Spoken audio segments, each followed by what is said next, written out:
BJP के PM उम्मीदवार नरेंद्र मोदी ने आज वडोदरा से नामांकन दाखिल कर दिया। भारी सुरक्षा के बीच मोदी सुबह करीब 11 बजे कलेक्ट्रेट पहुंचे और फिर अपना पर्चा भरा।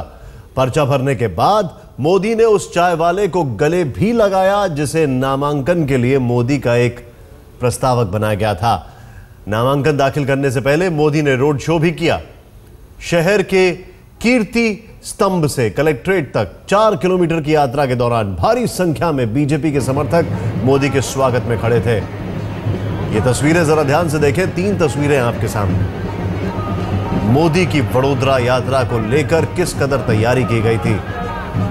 पर्चा भर रहे हैं और गले लगाते हैं उस चाय वाले को जो कि प्रस्तावक बनता है, और अपनी शक्ति का प्रदर्शन, मोदी का रोड शो।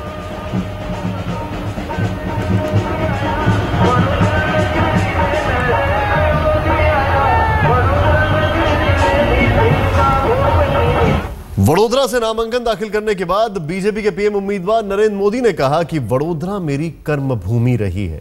मोदी ने जहां वडोदरा की जनता का धन्यवाद किया, वहीं गायकवाड़ स्टेट का भी जमकर गुणगान किया।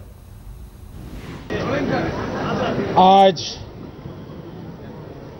वडोदरा के नागरिकों ने जो भव्य स्वागत किया, सम्मान किया, इसके लिए मैं वडोदरा वासियों का बहुत आभारी हूं। वडोदरा मेरी कर्मभूमि रही है। इसी से 200 कदम दूरी पर ही मैं बहुत वर्षों तक रहता था। आज फिर से एक बार एक जनप्रतिनिधि के रूप में मुझे कार्य करने का अवसर मिलेगा। मुझे विश्वास है कि बड़ौदा लोकसभा क्षेत्र के सभी मतदाता उमंग और उत्साह के साथ लोकतंत्र के इस पावन पर्व चुनाव को उत्साह और उमंग से मनाएंगे। कमल के निशान पर बटन दबा करके भारतीय जनता पार्टी को भव्य विजय दिलाएंगे। मोदी के नामांकन के दौरान साथ साथ रहने वाले बीजेपी के गुजरात प्रभारी ओम माथुर से बात की हमारे सहयोगी अमिताभ सिन्हा ने। हमारे साथ इस वक्त मौजूद हैं गुजरात के प्रभारी ओम माथुर, जो आज पूरे रोड शो के दौरान नरेंद्र मोदी के साथ मौजूद थे। ओम माथुर 2003 से हर चुनाव में नरेंद्र मोदी के साथ रहे हैं और चुनाव के यहाँ प्रभार का काम गुजरात का देखा है। ओम भाई, क्या कारण है गुजरात, वडोदरा क्यों? देखिए, मैंने बताया ना कि वडोदरा में उन्होंने अपना पूरा प्रचार का प्रारंभिक काल तय किया और वडोदरा से उनकी आत्मिक संबंध, वडोदरा के नागरिक ही जानते हैं कि 40 साल पुराना हमारा नरेंद्र मोदी हमारे बीच में आया है और पार्टी ने निर्णय किया कि वडोदरा से नरेंद्र भाई को लड़ना चाहिए, क्योंकि गुजरात के मध्य में होने के कारण यहाँ का प्रभाव बाकी सारी सीटों पर भी पड़े, ये भी एक कारण उसमें प्रमुख है। फिर रोड शो क्यों? ताकत का प्रदर्शन था, ये शक्ति प्रदर्शन? ये कोई शक्ति प्रदर्शन नहीं था। बिल्कुल, अगर ताकत का प्रदर्शन करते तो हम रैली कर सकते थे बहुत बड़ी। इससे कई गुनी रैली यहाँ के कार्यकर्ताओं ने तो हमको एक रात पहले बुलाने कहा था कि आप साहब शाम को आइए, यहाँ बड़ी विराट हम रैली करना चाहते, लेकिन हमने कहा नहीं, हम सिर्फ फार्म भर, वो तो प्रवास के दौरान आए, अभी यहाँ से फार्म भर के सीधे वो महाराष्ट्र की तरफ बढ़ गए। तो रूटीन कार्यक्रम था, लेकिन कार्यकर्ताओं का आग्रह था, जनता का। आप देखिए किस प्रकार से स्वागत हुआ।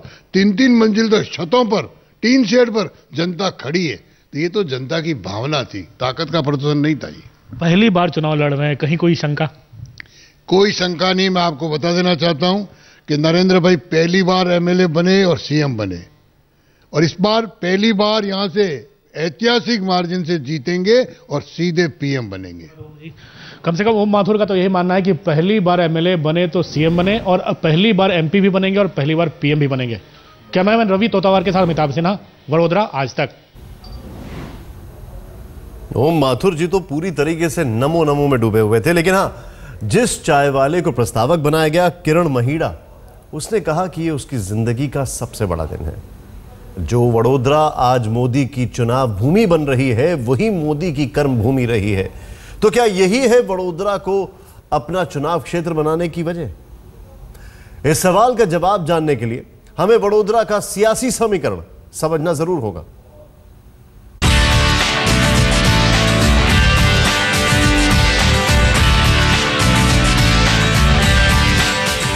वडोदरा में नरेंद्र मोदी का सियासी उदय बात 2014 की चुनाव भूमि बनने से बरसों पहले की है और इसकी गवाह है आरएसएस का ये दफ्तर। मोदी नौजवानी के दिनों से ही संघ से जुड़े हुए थे, लेकिन इमरजेंसी के दौरान जब देश का सियासी माहौल गरमाया तब मोदी की सक्रियता भी बढ़ने लगी। इमरजेंसी के बाद अगले कई साल तक संघ का ये दफ्तर मोदी का अस्थायी निवास बना रहा। नरेंद्र भाई यहाँ करीब 79-80 से लेकर 83 तक रहे और यहाँ महानगर में घर घर जाना, कार्यकर्ताओं से मिलना, उनके सुख दुख में सहभागी होना, कार्यकर्ताओं को प्रोत्साहित करना, नए नए विज़न, नया नया विचार देना और जिसमें जो क्षमता है उसको विकसित करते आगे बढ़ाना, ये उनकी कार्यशैली रही। इमरजेंसी के समय में करीब करीब वो पूरे गुजरात का जो क्षेत्र है वो अंडरग्राउंड रह के कार्य का संकलन करते हैं। लेकिन वो बात पुरानी हो चुकी है और ये मोदी भी जानते हैं। सिर्फ संघ कनेक्शन की बदौलत वडोदरा का चुनावी मैदान नहीं मारा जा सकता है। अब गुजरात के हैट्रिक टर्म वाले चीफ मिनिस्टर और विकास पुरुष के रूप में मशहूर हो चुके हैं। उनके शासनकाल में वडोदरा का कितना विकास हुआ उसकी गवाही तो शहर के गली मोहल्ले दे रहे हैं। यहाँ के बाशिंदे देख रहे हैं सड़क, बिजली, पानी जैसी बुनियादी सुविधाओं के साथ उद्योग धंधे पिछले 10 साल में कितने बड़े हैं। मोदी आने चाहिए। क्यों? वो तो अच्छे है ना, देश अपने ये बॉर्डर के गुजरात के लिए अच्छे है, सब सुविधा सब अच्छी की है उन्होंने, तो वही आने चाहिए। उन्हें बहुत विकास किया है बॉर्डर में, ब्रिज भी सब बनाए, रोड भी अच्छे बनाए सब। मुझे तो लगा ये बहुत अच्छी बात है कि मोदी जी बड़ौदा से, वो भी ये हमारे बड़ौदा के लिए बहुत गर्व की बात है कि जो प्राइम मिनिस्टर बनने वाले हैं वो बड़ौदा में इतना विश्वास रखते हैं और नो डाउट उनके साथ तो मेजॉरिटी होगी ही। वडोदरा में विकास की बात मोदी को बताने की जरूरत नहीं, साधने की जरूरत है तो सिर्फ जीत के समीकरणों की।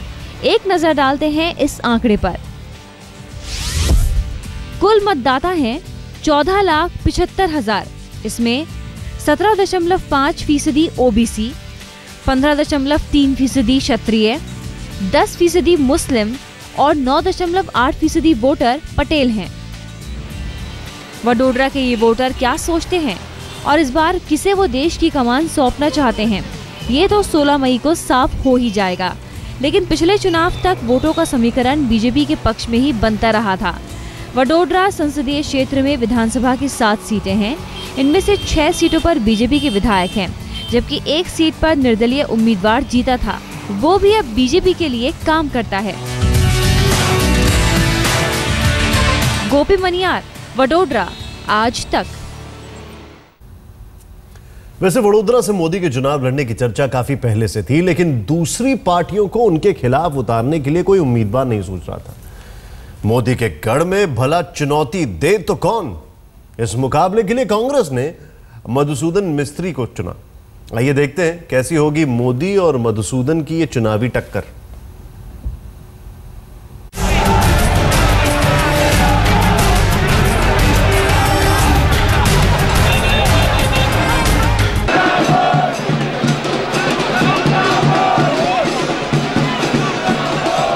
मोदी के खिलाफ जिस मधुसूदन मिस्त्री को कांग्रेस ने मैदान में उतारा है वो प्रचारक के तौर पर ही काफी सुर्खियां बना चुके हैं। मोदी का पोस्टर फाड़कर अपने तेवर बता चुके हैं। लोगों ने आज जो हिम्मत और उत्साह मेरा बढ़ाया है, मेरे साथ में रहे हैं, उससे मुझे पूरी खातिरी है, मुझे पूरा इत्मीनान है, मेरी जीत निश्चित है। लोगों का जो उत्साह है वोट में तब्दील हो पाएगा क्या? बिल्कुल, कोई शंका नहीं है। लोकसभा चुनाव में वाराणसी के साथ साथ वडोदरा सीट का महत्व भी बढ़ गया है। एक और जहां खुद को चाय वाला बताकर नरेंद्र मोदी वाराणसी के साथ साथ वडोदरा से चुनाव लड़ रहे हैं, तो वही दूसरी ओर कांग्रेस से चौल वाला यानी मधुसूदन मिस्त्री भी चुनाव लड़ने के लिए चुनावी मैदान वडोदरा में उतर आए हैं। मंगलवार को पर्चा दाखिल करने मधुसूदन मिस्त्री के साथ गुजरात कांग्रेस का पूरा अमला पहुंचा। शंकर सिंह वाघेला से लेकर राज्याध्यक्ष अर्जुन मोड़वाड़िया ने मोदी की लहर को फूला हुआ गुब्बारा बताया और कहा कि ये लड़ाई जीत की लीड कम करने की नहीं बल्कि मोदी को मात देने की है। ढोल नगाड़े के शोर में फिलहाल तो कांग्रेस के सारे चुनावी समीकरण सधते हुए दिखाई दे रहे हैं। खासकर वडोदरा में जहां पूरे राज्य के विधायकों ने मधुसूदन मिस्त्री के रोड शो में हिस्सा लिया। कांग्रेस की और मेरी विजय यहाँ से निश्चित है और बड़ौदा की प्रजा कांग्रेस के उम्मीदवार को ही अपना वोट देगी और यहाँ से चुनेगी। इमाम बुखारी ने कहा है कि वो लोग कांग्रेस के साथ है, तो क्या कहीं न कहीं ये ट्रम्प कार्ड साबित होगा? ये आपका नजरिया है।